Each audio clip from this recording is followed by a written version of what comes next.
नमस्कार नमस्ते, मी आहे रचिता। तर आज मी बनवणार आहे चायनीज भजी। तर चायनीज भजीसाठी घेतलं आहे कोबीचं, एक कांदा घेतलेला आहे, कोबी घेतलेला आहे आणि 2 मिरची, त्याचबरोबर घेतलेला आहे मीठ, काली मिरची पावडर आणि इथे घेतलेला आहे पोहा, 1 वाटी पोहा घेतलेला आहे आणि कॉर्नफ्लोअर घेतलेला आहे। कॉर्नफ्लोअर म्हणजे मक्याचं पीठ आणि त्याचबरोबर शेजवान चटणी आणि ग्रीन चिली सॉस, सोया सॉससुद्धा घेऊ शकता। तर हे सर्व सामग्री मी घेतलेली आहे। तर आता बनवायला सुरुवात करते। हे कोबी आहे ते एकदम बारीक पातळ कापायचे आहे आणि मिरचीसुद्धा कापायची आहे आणि हे जे पोहे घेतलेले आहेत त्याला बारीक वाटायचे आहे मिक्सरच्या भांड्यामध्ये। हे जे मिक्सरचं भांडं घेतलं आहे त्यामध्ये वाटायचं आहे।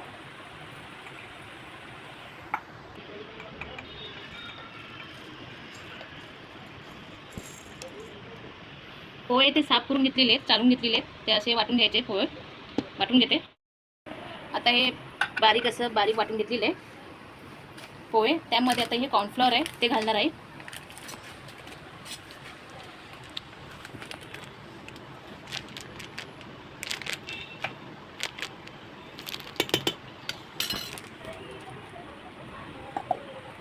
आता हे चायनीज भजीचं पीठ असं बनवून घेतलं आहे, कॉर्नफ्लोअर आणि पोहा याचं पीठ बनवून घेतलेलं आहे। आता दुसरी तयारी करते, कोबी बारीक कापून घेते। इथे बारीक कोबी कापून घेत आहे, अशी बारीक कोबी बारीक कापून घ्यायची, ते इथं मी बारीक कापून घेते। दुसरी वस्तू ॲड केलेली आहे ते म्हणजे लसूण। आता चायनीज वस्तू जी काय बनते ते लसूणशिवाय बनत नाही, तर लसूण घेतलेलं आहे। आता हे कोबी पण सुद्धा बारीक कापून घेतलेले।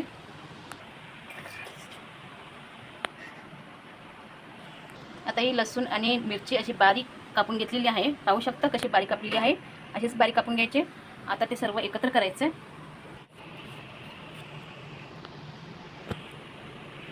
आता यामध्ये काली मिरची पावडर आणि मीठ घालते।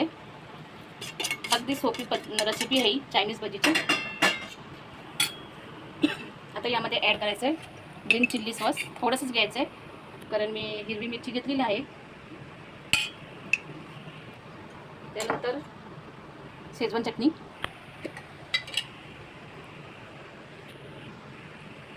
ही शेजवान चटणी घेतलेली आहे आणि हे सर्व घालून मिक्स करायचं आहे।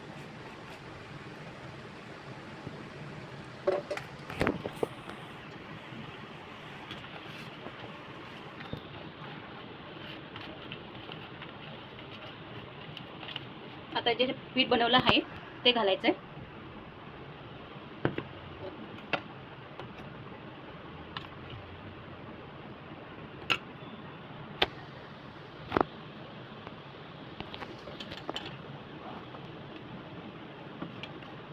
पीठ थोडं थोडं करून घालायचं आहे आणि पाण्याचा वापर करायचा नाही आहे, कारण तसं पण कोबीला पाणी सुटतं, तर पाणी वापरायचं नाही आहे, असंच सोडून द्यायचं। सोडून घेऊन त्याला पाणी सुटतं कारण मीठ घातल्यामुळे, आणि मीठ कमीच घ्यायचं आहे कारण शेजवान चटणी जे काय आपण सॉस वापरतो त्यामध्ये मीठ असतं, मिठाचं प्रमाण असतं त्यामध्ये, त्यामुळे मीठ कमी घ्यायचं आहे।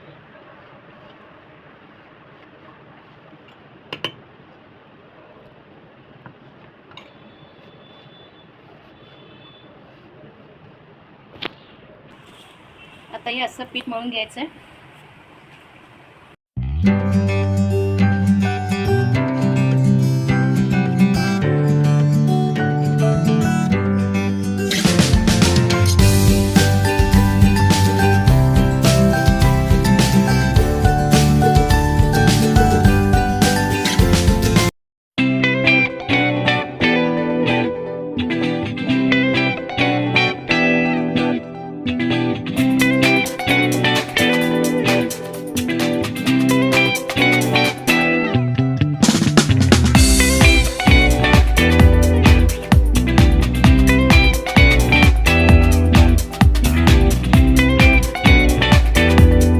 आता तेल गरम झालं की बघूया।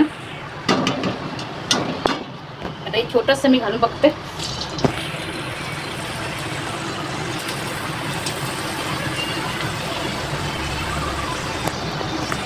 आता हे बाकीचे घालते,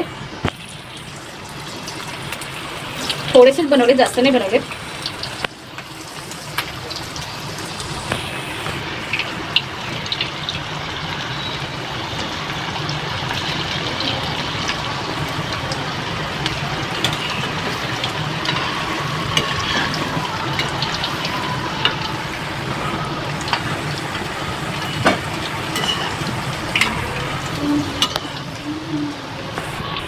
आता हे झालेलं याला काढून घेऊया.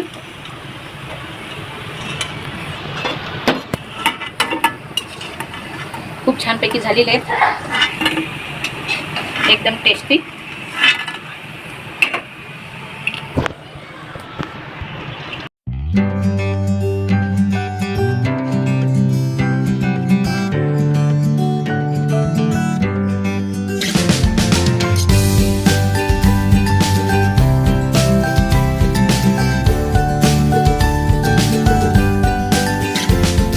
आता हे झालेलं याला काढून घेऊया. असं छानपैकी झालेले चायनीज भजी कोबीचे.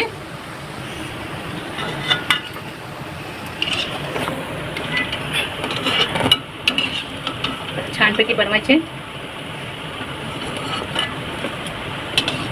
मुलांना जेव्हा खायची इच्छा असते तेव्हा असे बनवून द्यायचे घरी. तसे पद्धतीने बनलेले आहेत. तुम्हाला आता मी असे काढून दाखवते कसे झालेले आहेत. असे झालेले आहेत, असे झालेले आहेत. आता प्लेटमध्ये काढून घेते. तर अशा पद्धतीने बनवलेले ते शेजवान चटणीवर घ्यायचे खायला.